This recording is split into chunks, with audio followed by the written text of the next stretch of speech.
Alright, Abby, here we go. Just want to touch base on this kick real quick. This is the biggest and largest thing we need to work on, is this kick and not kicking from the knees and bringing that knee way up to the surface there. Alright, and then this one's down here.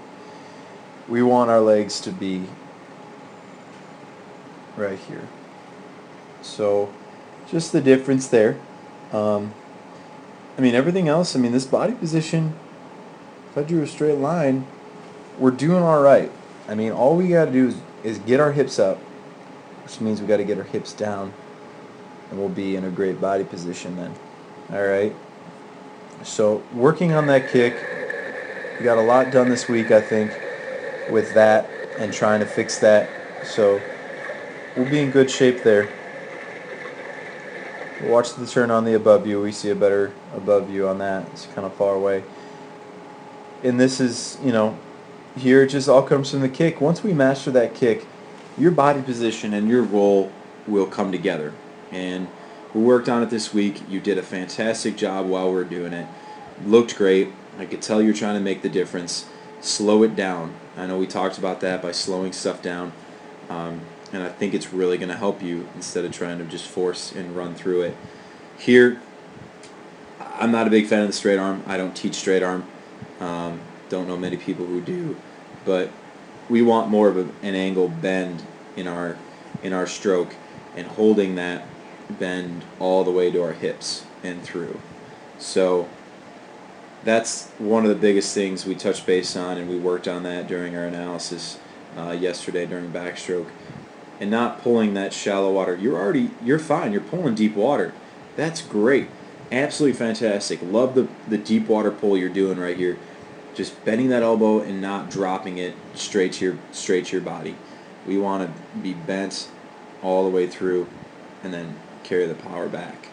So working on that kick is the biggest thing. Bending the elbow, which then work on the kick, get our hips up, head back, and we'll be in good shape. We get to watch our above view.